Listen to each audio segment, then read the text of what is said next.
See, That's recording. I see it. you have to hit it twice. That's why. Oh, Jesus Christ. Okay, so we start. Okay. take three. Take three. Oh my God, I'm losing my mind. Um, Welcome to Way Off the Record. This is now take three. It seems to be recording, which is good because Jonathan Burke, my guest today, is a Broadway actor, singer, dancer, and a beautiful human being. And he's been so patient with me and technology and stuff. And so now we're actually recording. Welcome, Jonathan. Thank you. How are you? You're so lovely and patient. No Um, problem. It's all we're all learning. We're all adjusting during this time. I mean, yeah, it's yeah. a new world we're in. I do think the gods or whatever for the ability to do this. I mean, I talk to my family and I talk more on the phone or in this kind of thing than I ever have. I Oh, hardly ever use my absolutely. phone, you know? Absolutely. More than ever before. I mean, I actually talk to people that I haven't spoken to in years. I mean, people are having these reunions and connecting in ways that Right. they really haven't because we crave connection. And now Right. we have the time to do it. Right. Exactly. Welcome. So talk to me about where you grew up in Baltimore, what that was like. And then when did you first get interested in being an actor? What was that moment like when you walked out on stage for the first time in front of an audience? Yeah. What was that? Well, I grew up in Baltimore, Maryland, and I went to a middle school called Cardinal Sheehan School, in which there was a teacher named Kenyatta Hardison, who was the head of the music and drama school. So she asked me to audition for the musical they were doing because I had already auditioned for the choir, and she heard that I could really sing. Yeah, girl. And so I auditioned for this musical that she created called Motown Spectacular before Motown the musical on Broadway.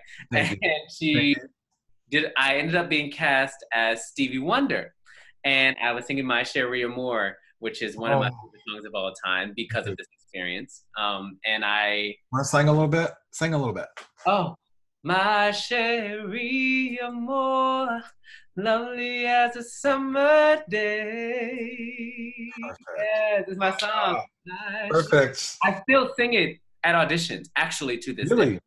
Yes, it's that impactful in my life because the first day that I came out on stage and sang that song for the performance, the audience went crazy. And at the end of it, a standing ovation by everyone. And I just was like, oh, I could do this for the rest of my life. I think it's Yeah, good. pretty cool. What a So from that beautiful point voice. on, I really just devoted all of my time to singing and acting. Initially, it was singing and acting. I didn't start dancing until Mhm. a little bit later. And that teacher led me to a performing arts high school called the Baltimore School for the Arts, where Jada Pinkett Smith went, Tupac Shakur, Christian Siriano, amazing, amazing alumni.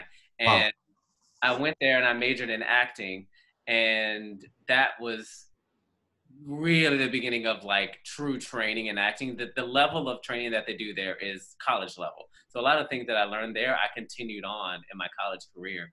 It was really, really fantastic. And And you were saying earlier that you did like up until your senior year, you did these scenes. You had scene nights, right, in front of an audience, which I yes, think is really groundbreaking. Neil, Chekhov. I mean, we did classic theater as well as some contemporary, but the school was really based in like the classics, opera for the singers, ballet for the dancers, classic, playwrights That's for awesome. the actors. So it was amazing, amazing training. And yeah, senior year was when we finally did a full length play, and it was actually a play that was commissioned, an original play commissioned for us, and that's where my love of doing original works kind of began, I think. Hmm.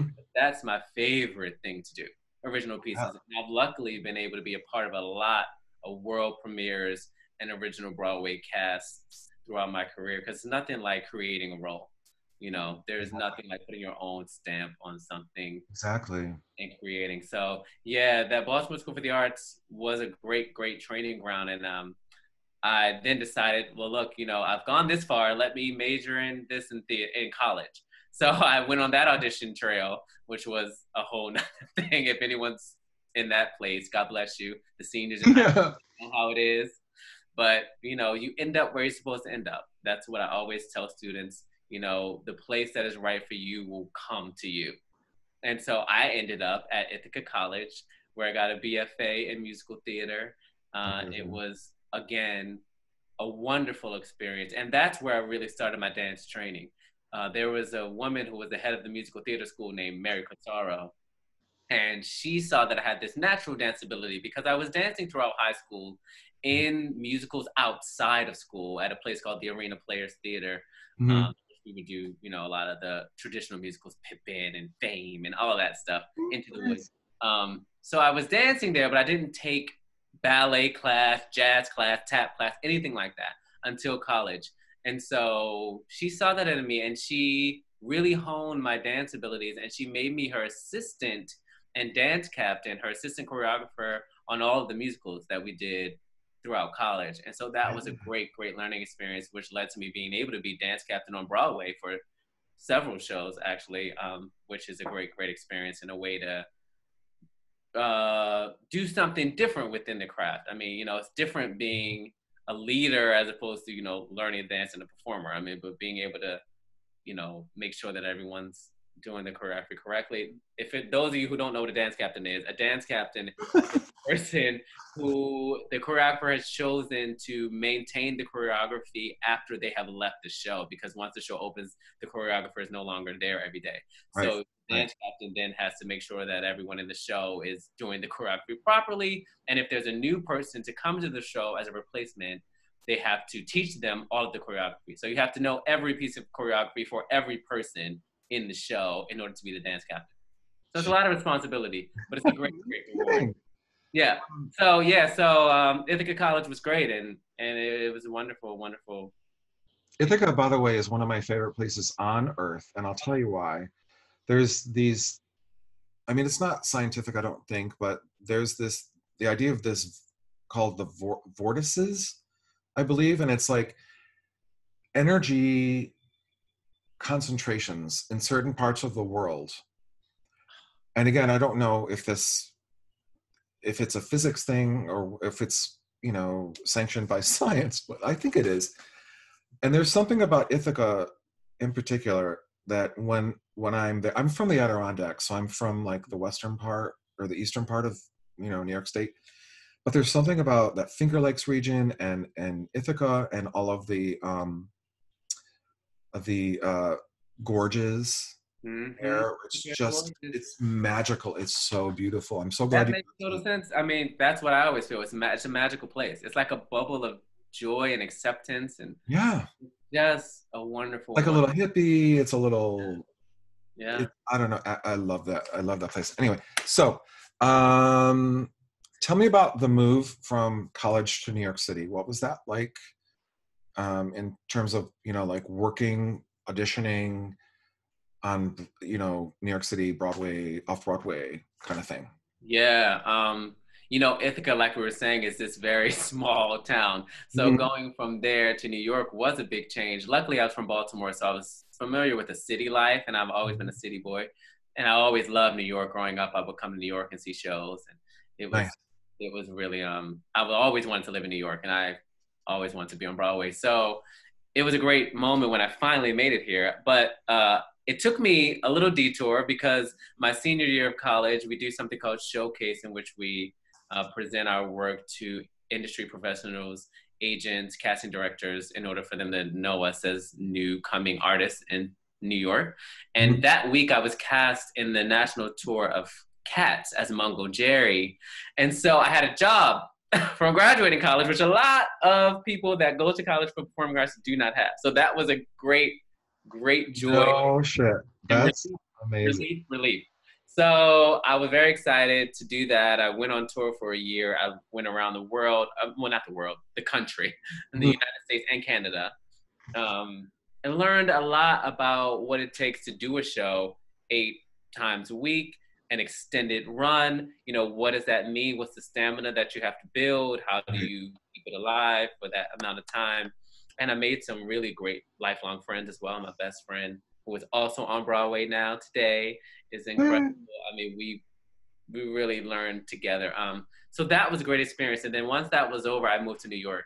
And I was still at that time non-equity though, because this was a non-equity tour of Cats. Oh, okay. So when you're non-equity, that means you're not a part of the actors union. So they have different rules about auditions. So I had to wake up 5 a.m. most days of the week, 5 a.m., 6 a.m., in order to go to an audition studio, wait in line to be seen for an audition, wait possibly all day until 6 p.m. and not be seen. Often this happened. This was not something that was rare. I would wait all day, hoping to be seen by these Broadway casting directors or directors or whatever. Tell me what year about this was. Oh, this was a 2010, 11, 10. Yeah. Okay. Yeah.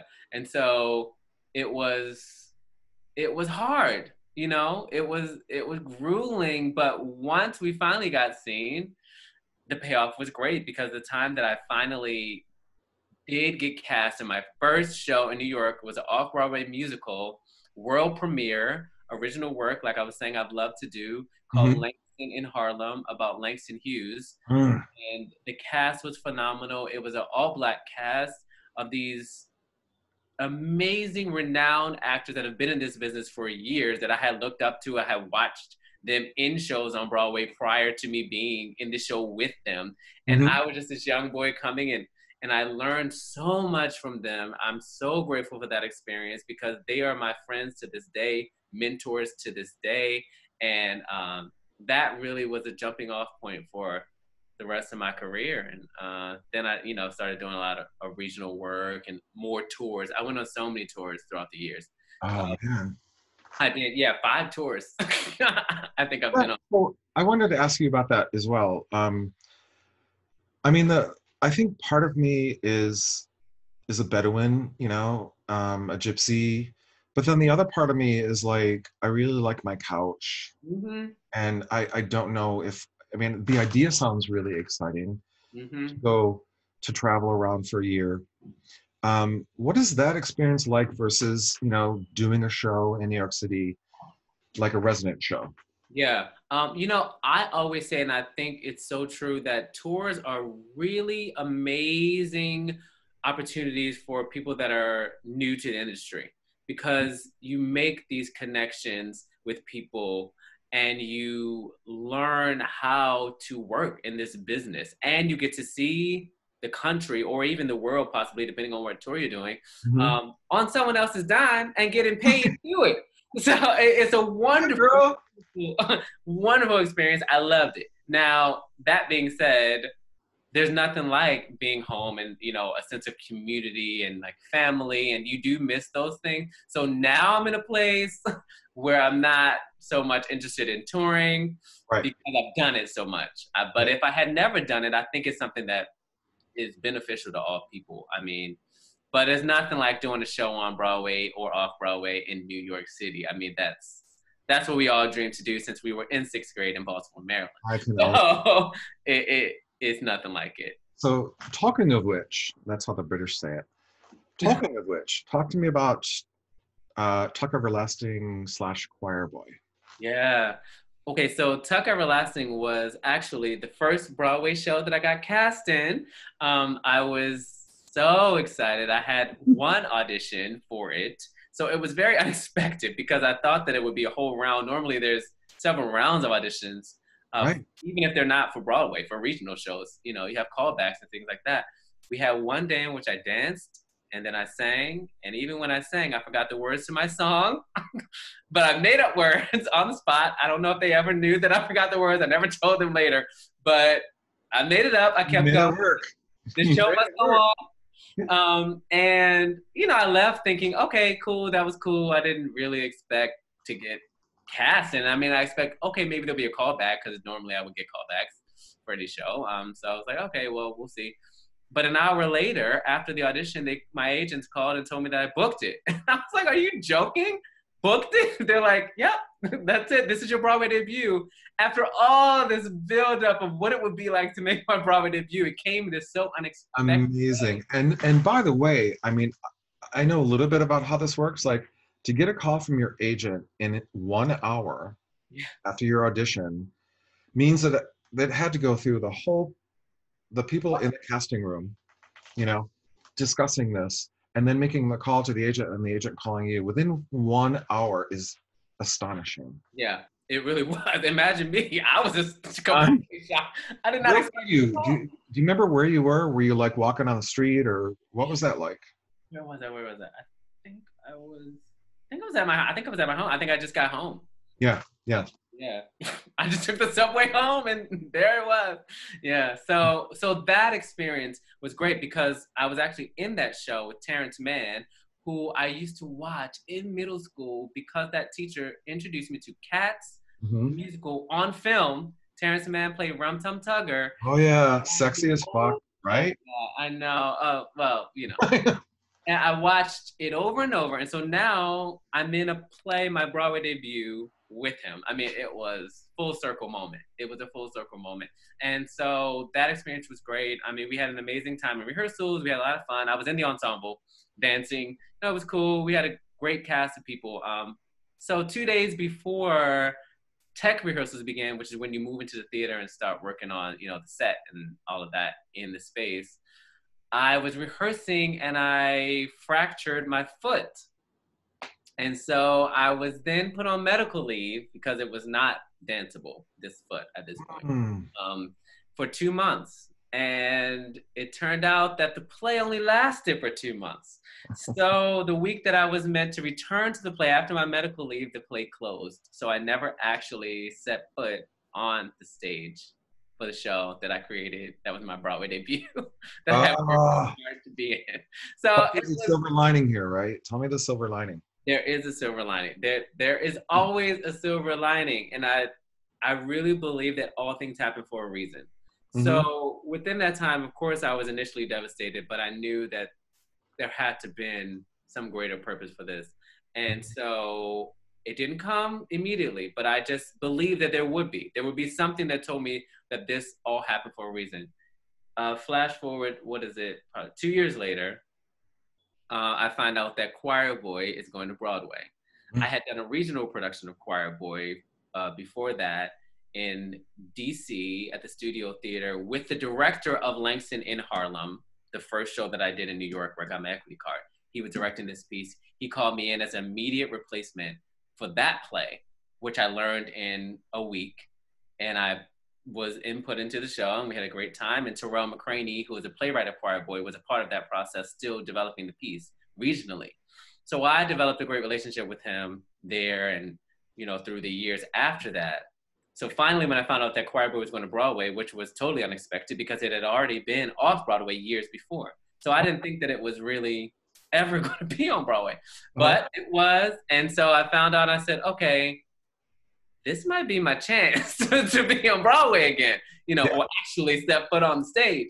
And so throughout, I got an audition, and rounds and rounds of auditions happened for this one. It was not quick like the other ones. It was months in the making. Oh wow.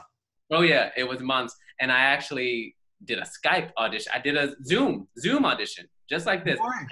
Because I was doing Meet Me in St. Louis at the Muni with Ken Page, who was also in Cats, the film, with Terrence Mann that I used to watch all the time. He was playing my granddad, another full circle moment. And I had to do a Zoom audition for my final callback in order to understudy the leading role in Choir Boy. And so we did that, and I got the role. I was in the ensemble. I was understudying the lead role in this play on Broadway, which is something that I had dreamed of doing my whole life. Mm-hmm. I really wanted to be in a play. I really wanted to play a leading role. Mm-hmm. I had often played in the ensemble of musicals prior to this, which was great and it was fun, but it wasn't what I ultimately saw for my life. And so the fact that I was in the ensemble of Tucker Everlasting on Broadway as my debut, and then it didn't happen, but then I was able to make my Broadway debut, ultimately playing a leading role on Broadway, which is what I always dreamed to do, made all of it make sense. Right. Yeah. And not only was I doing a leading role, but I was doing a role that was so representative of who I am as a Black gay man in America, to play a Black gay young man, boy, I guess it was, Right. high school, um, was really the joy of my life. It was the greatest professional experience so far because I ended up, I don't know if everyone might not know, I ended up taking over the leading role because the leading role, the actor, he had to leave to do another show. So I took over the final weeks of the show. I closed it out as the lead, replacing him, and it was a dream come true. That is just, oh, it gets me emotional because all of those things that you talked about, um, what happened before, what happened during, and then you actually got to live your dream and be a leading role on Broadway in a play.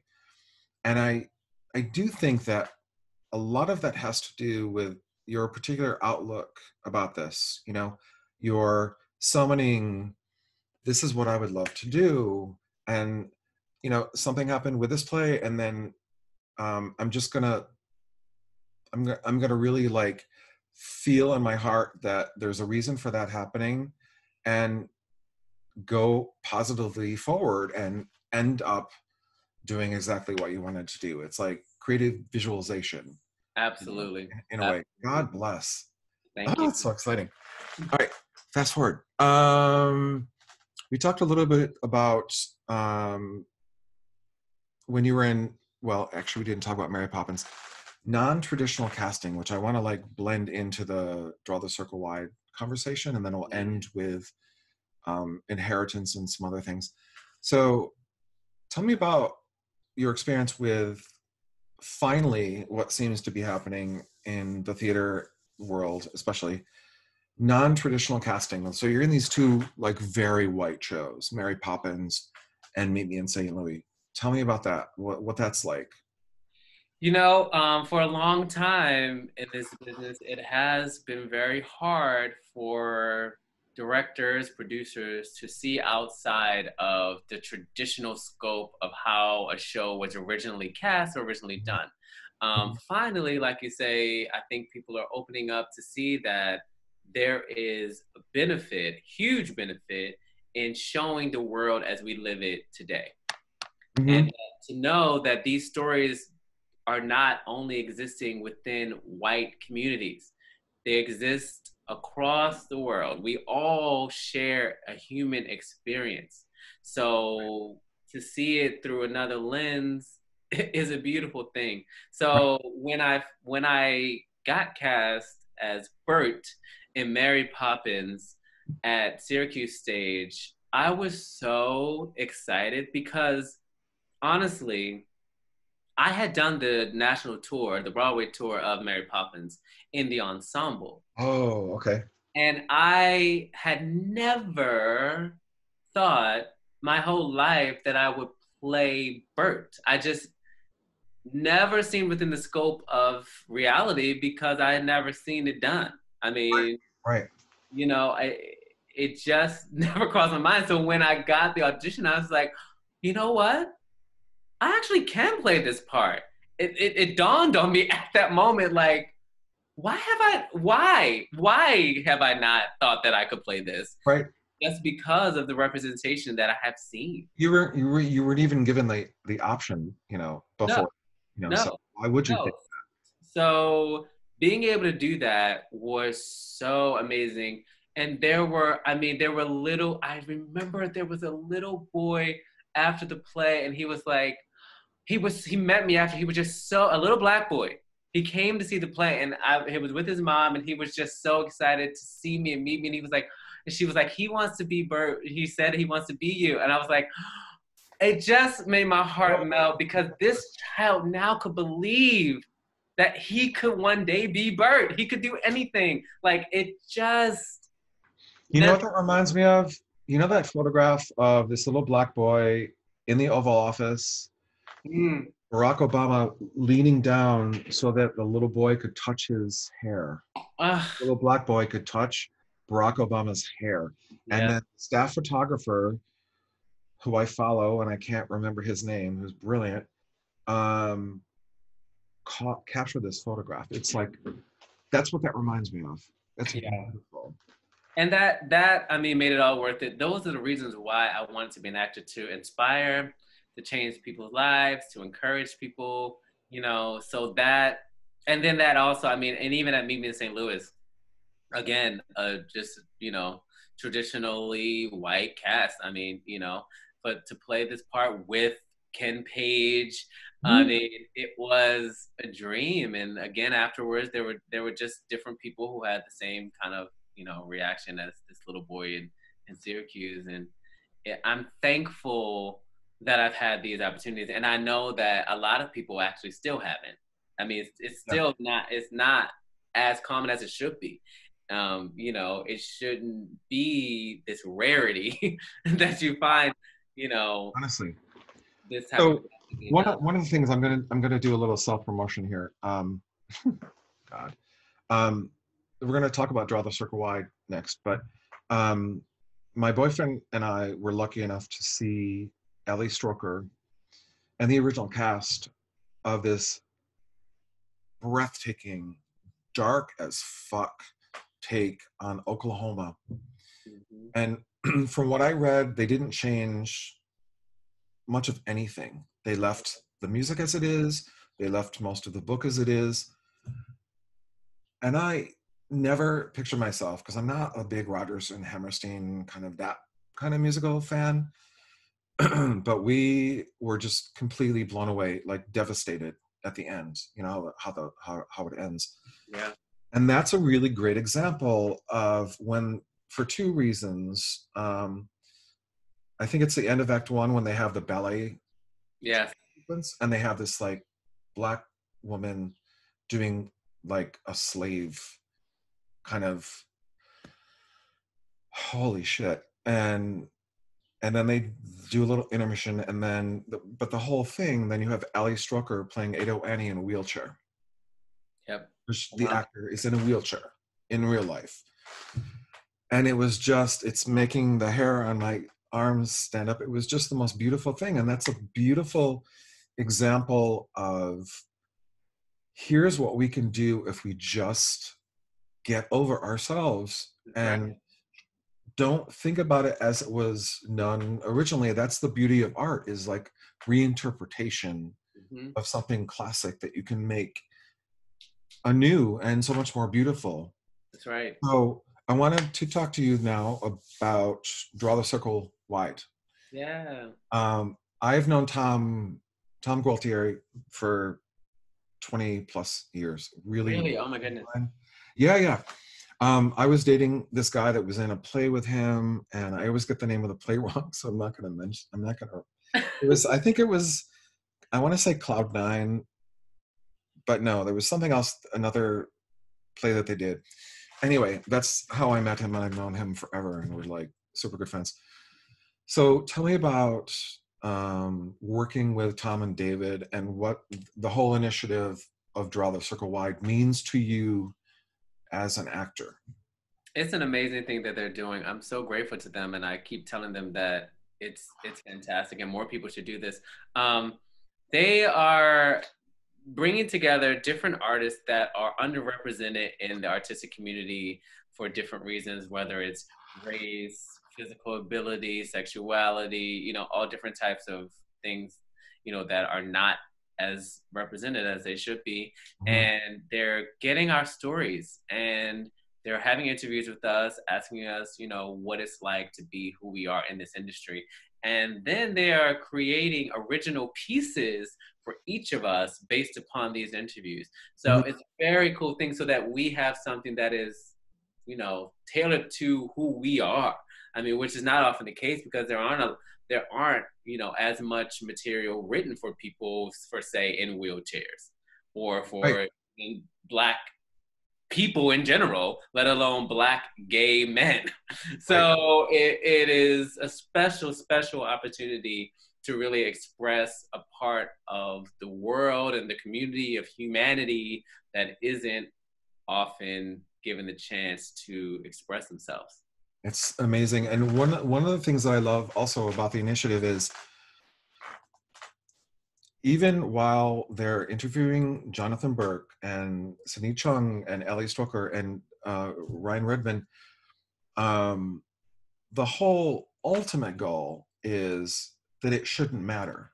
That's right. Like a person's being in a wheelchair or being, you know, a gay black man or whatever, Asian American, it shouldn't ultimately matter. But what they're doing is so very Michael Bennett in A Chorus Line, by the way. You know how they had those meetings? That's exactly what I felt like. You really?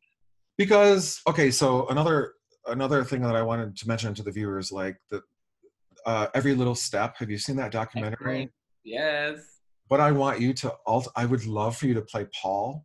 Oh my gosh, you don't even understand. I was in the final callbacks for the tour of that choir, of that Oh, revival of Course Line. I thought that I was gonna play Paul. Now, whoever got it was amazing, I'm sure. It's fine, but oh, I desperately want to play Paul.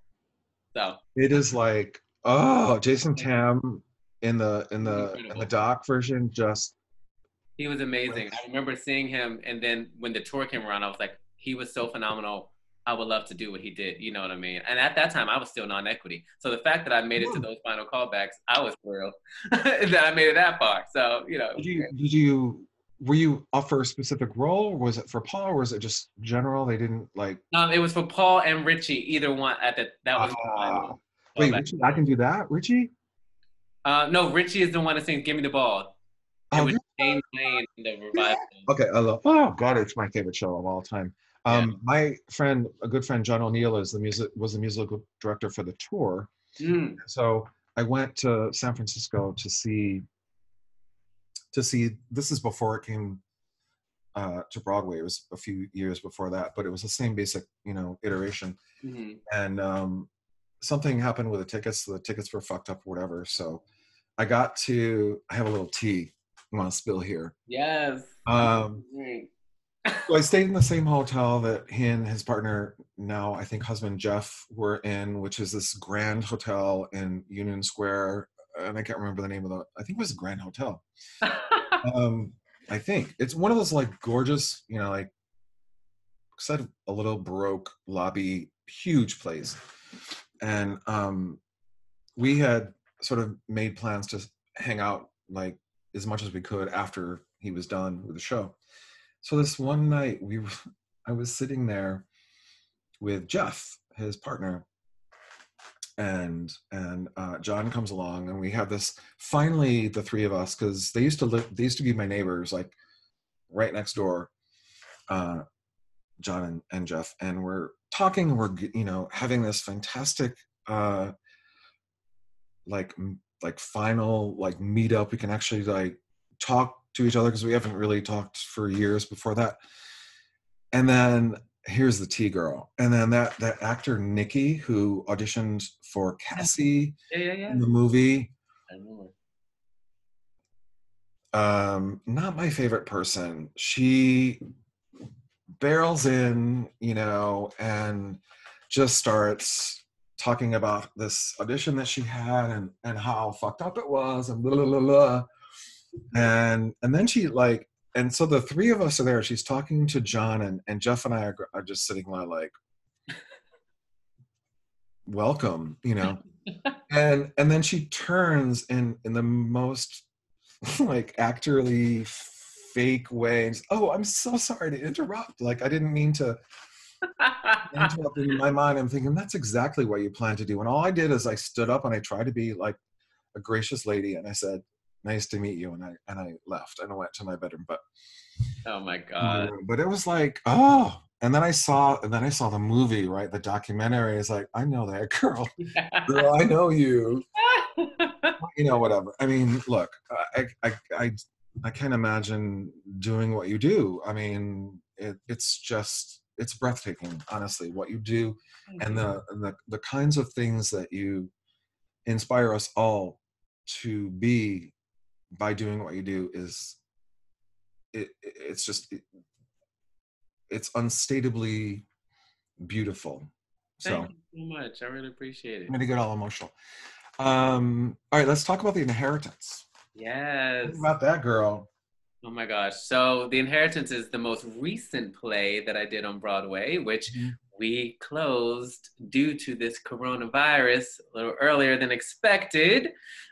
Here we are today. But it was an amazing experience. I remember I was doing another play called Tony Stone with Roundabout Theater Company last year off Broadway.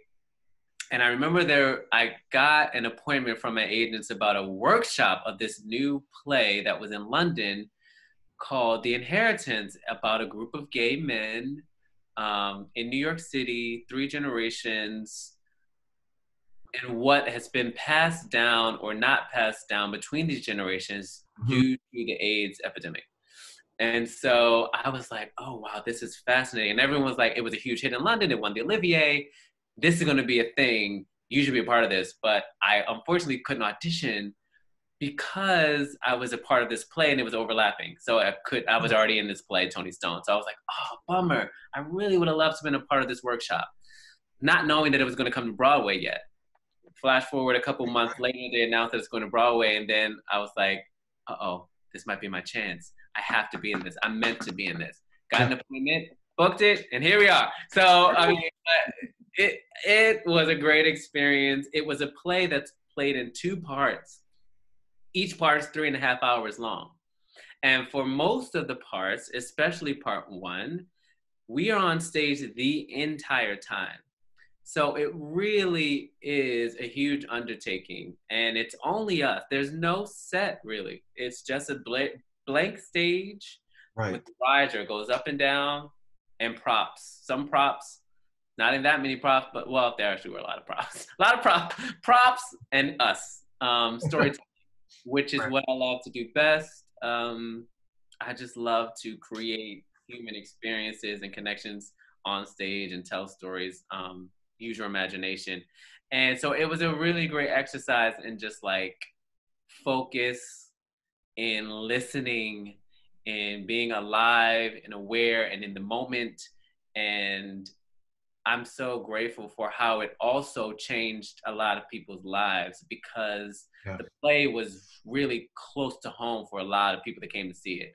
So, I mean, at the end of both parts, really, and throughout the pieces, people were just weeping. I mean, people have felt like they have relived a moment of their lives that they never thought they would live again, or people were experiencing something that they heard of in stories in a real immediate way and feeling like they got an experience of what it was like, you know, during that time.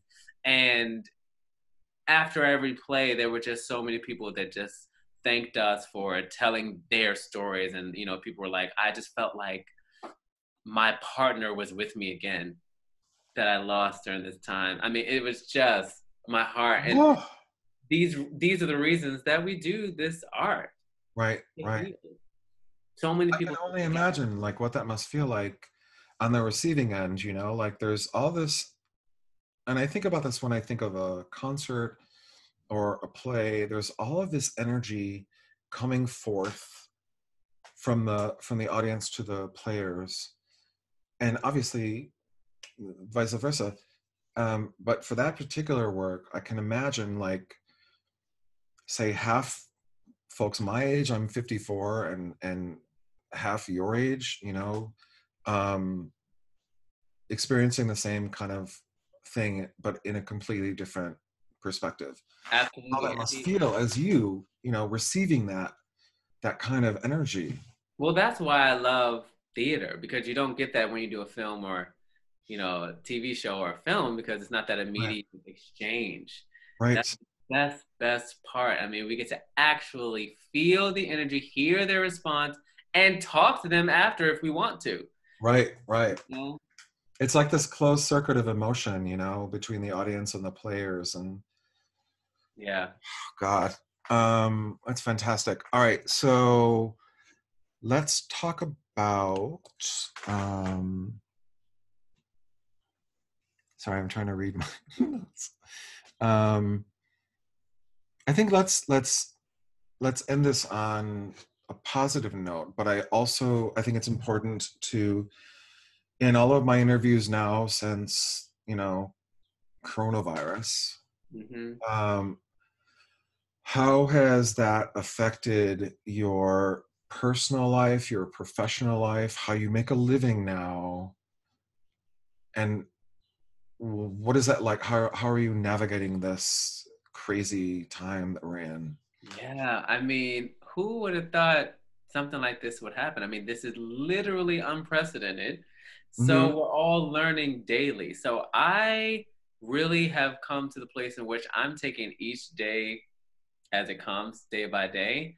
I'm trying to remain as positive as I can while still, understanding that there's so much unknown. I mean, the Right. fact, like I said, the inheritance closed early due to this. So, that of course affected income. Thankfully, we have this unemployment bonus that's happening. So I'm, able to get that. But the unknowing of when we'll be back up again. And it's not only theater, it's also TV and film. Like it's all areas of Right. art, production that have stopped and we don't know when they're going to start again. Right. So that is a bit daunting. I mean, I will say because of the nature of the business already, I am familiar with the unknown. Hmm. Unlike a lot of people that are, in these 9 to 5 jobs, they've never had an experience where they don't know where they're going to get their next check. Or, Right. I at least have had that experience. I know what that's like. So I'm able Good. to kind of deal better, I think, with that than some. Mhm. And I've been, what I do, I mean, now I work out at home, can't go to the gym, do at home workouts, cook more than ever before. But me too. Oh my gosh, so much saving a lot of money by doing that Yeah, too. By the way, exactly. people, it's really great. Of course, binge watching a million shows. Tell There's me so what. Tell me your three favorite shows that you've been binging lately. 'Cause oh, I have great a. favorite. Okay, Hunters, Mm, I've incredible. heard amazing things about this. My boyfriend loves it. I haven't seen it yet. It's amazing. By the way, my dear friend from high school, the Baltimore School for the Arts, where I attended, also is a series regular on that show. Tiffany Boone, check her out. Ooh, nice. Okay. Um, Hunters, absolutely. The Crown, which was directed by the director of The Inheritance, Stephen Daldry. Oh, I nice. watched the entire series. Incredible. Are you in season 3 yet with I Olivia? watched it all. Yes. I haven't seen the third season yet. I Oh, I fucking love her it's so much. amazing. She's incredible. And she's just a dream to work with as well. I mean, Olivia Colman, we're talking about. Yeah, yeah. Amazing. Um, and so, right, The Crown, the top three, Hunters, The Crown. Oh, it's so hard to say. I know. I'm trying to think of the ones that I I want. really like this show. I really like this show called High Maintenance. I'm watching now. Oh, I have seen that. I have seen that. Enjoying that. Um, a lot of friends. It's based in New York and Brooklyn, and a lot of friends on it. Literally every episode, there's at least one person that I know. Yeah, I'm like, yeah. okay, well, I guess I'll be on that next. Let me just make sure. Let me watch this. It's really good. So yeah, I'm into that. I'm It's listening to you. I'm just trying to. I'm trying and of to. course, well, there's also the like crazy things. Tiger King. Who hasn't watched that? I mean, You if you know, I'm on the fence about the Tiger King because so crazy. much of it is just so fucking disturbing. Well, yeah, it is. It is. It's Um, very disturbing. but it is kind of like a train wreck thing. Yeah. Have you seen Schitt's Creek? I've seen a few episodes and I know it's brilliant and Jonathan, I if know. nothing else in this coronavirus lockdown, Shit's great. please trust me, it's amazing. But You will. literally all 6 seasons, there's never like an ebb and flow. It's all just brilliant. It's so Yeah. beautiful. Like Yeah. laugh, cry within 10 minutes of watching one episode. It's genius. Um, oh, we watched Unorthodox, this documentary Amazing. about I watched that too. Amazing. amazing, amazing. There's so many. I don't want to take too much time, but yeah, Tiger King. Little Fires Everywhere. I'm watching that too. Tiffany Boone is also in I've that. heard that's amazing. I've heard that's amazing. Yeah. Better Call Saul. Oh, Are you I know that's amazing. I was, of course, you know, Breaking Bad. I was obsessed. I watched all of that already years ago, but I need to watch Better Call Saul. Well, let me just say that they I love the creator of the show, Chris something, I can't remember his name.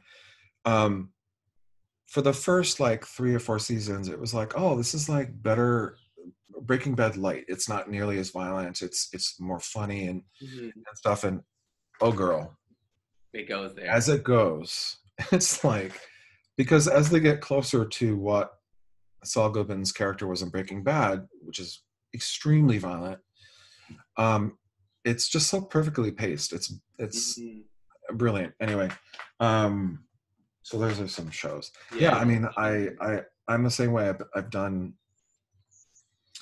a lot of work on the podcast, and I'm really happy with how that's going.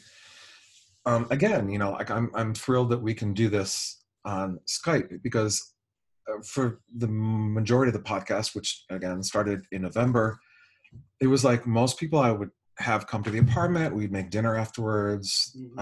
We'd sit and eat and talk and stuff, or you know, remote interviews from people, you know, out of state and stuff, and that was fine. And now it's like, okay, so this is what we're going to do, and it actually works out really well. So I'm really